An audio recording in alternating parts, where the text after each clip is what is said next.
एखाद्या विक्रेत्याकडून विक्री होत असताना ना 2 ते 3 मुद्दे असे असतात की ज्याच्यामुळे विक्री ही आपोआप होते.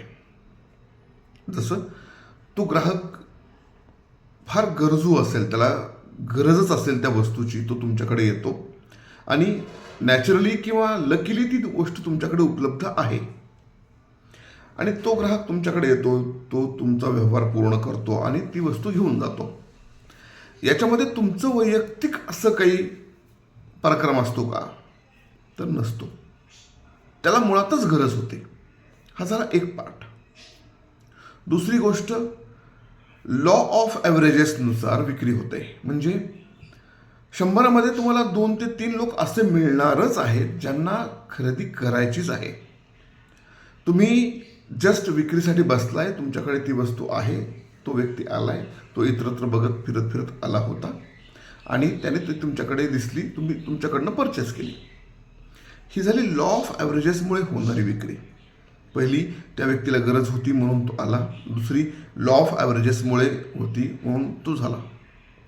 तिसरी, तुमच्याकडची ऑफर जरा बरी होते म्हणून तुमच्याकडून ती विक्री झाली.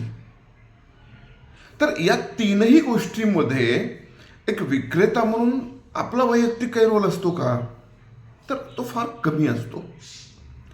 मग अशाच गोष्टीमुळे काही विक्रेते जास्त मोटिवेटेड होऊन जातात की माझ्याकडून झाली होती ना विक्री. आता याच्यामध्ये गडबड एक अशी आहे, आपण पॉइंट ऑफ इम्प्रुव्हायझेशन बघतच नाही. कित्येक लोकांना मी जवळून बघतो, ते इम्प्रूव्ह करण्याच्या भानगडीत पडतच नाहीत स्वतःला. कधी कधी आपल्याला फार बेसिकपासून सुरुवात करावी लागते. म्हणजे आपण विक्री करत असताना आपल्याला झालेत वर्ष, 2 वर्ष, 5 वर्ष, 10 वर्ष झालेले असले तरीही आपल्याला वारंवार बेसिक्सकडे जावं लागतं. कित्येक लोक या गोष्टीला फार दुर्लक्षित करून टाकतात. मी तर इतके वर्ष विक्री करतोय ना, मग माझ्याकडून विक्री होते ना. अरे बाबा रे, ह्या 2-3 फॅक्टरमुळे सुद्धा विक्री होते, हे पण लक्षात घे ना तू. लोक हे लक्षातच घेत नाहीत आणि स्वतःमध्ये इम्प्रुव्हायझेशन करण्यासाठी जास्तीचे प्रयत्नच करत नाहीत. आणि हे झालं पाहिजे. ॲक्च्युली काय होते माहिती का, सध्या खूप ठिकाणी असं दिसून येत आहे की लोक फार निर्धास्तपणे विक्री करतात. काही देणे घेणं नाही आहे. म्हणजे काही स्वतःमध्ये सुधारणा करण्याची तयारी नाही आहे. चाललंय, टार्गेटवर काम करण्याची तयारी नाही आहे, बेसिक काही गोष्टी शिकायची तयारी नाही आहे आणि मार्केटमध्ये हा ट्रेंड सोकावतोय. म्हणून तुम्ही जर सेल्समध्ये असाल ना, कुठल्याही प्रकारच्या विक्रीमध्ये असाल, तर जी विक्री तुमच्याकडे होते आहे तिच्यावर आणि जी कस्टमर विक्री तुम्हाला देत नाही आहे, म्हणजे जो कस्टमर तुमच्याकडे डन होतोय त्या कस्टमर बाबतीत देखील आणि जो कस्टमर तुमच्याकडे होत नाही आहे त्याच्या बाबतीत देखील अभ्यास झाला पाहिजे. बघा, विक्री ही गोष्ट फार सिरियसली घेण्याची गोष्ट आहे. आपण त्याला असंच वरवर नाही बघू शकत. त्याच्यामुळे हा अनुभव ॲक्च्युली मी तुम्हाला हा व्हिडिओ करून पाठवतोय ना, याचा रिझन असा आहे की वैयक्तिक मला हा अनुभव आलेला. म्हणजे जस्ट आज हा अनुभव मला आला. एक वस्तू होती जी मला खूप दिवसाची घ्यायची होती, खरेदी करायची होती आणि ती खरेदी करायला मी गेलेलो. तो विक्रेता अतिशय अतिशय शांत, अतिशय थंड. त्याला काहीही केअर नाही, त्याच्याजवळ स्वतःचं प्रोडक्ट नॉलेज नाही आहे. बरं, नुसतं मोटिवेशनच्या जीवावर तो विक्री करत होता. आता वैयक्तिक मी बुकिंग केलं, मी परचेस केलं, सगळ्या गोष्टी प्रॉपर झाल्या, पण त्याची ती सवय योग्य नाही आहे ना.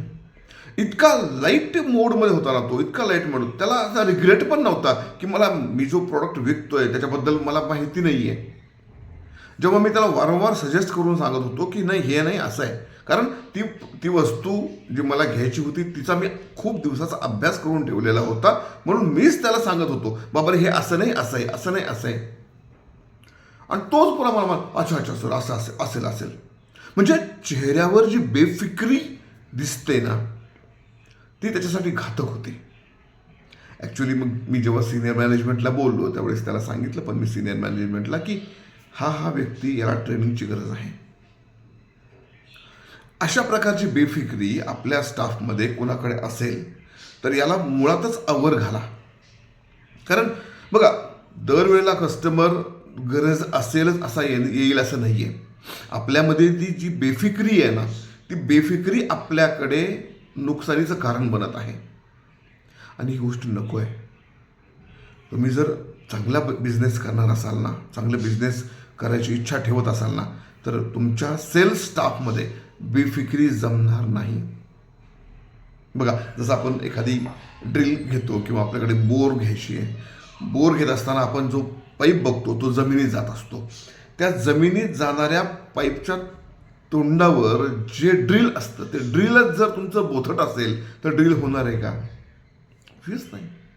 तसं कुठल्याही व्यवसायामध्ये सेल्स हा बोरिंगचं काम करतो, ड्रिलचं काम करतो. ते बोथट असेल तर आपल्या बिझनेसमध्ये पैसा येणार नाही आहे.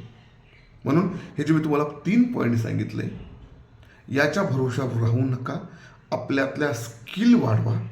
या स्किल वाढवल्या तरच आपल्याकडे पैसा येणार आहे आणि तरच आपला बिझनेस वर जाणार आहे. बघा, याच्यावर विचार करा. Thank you so much.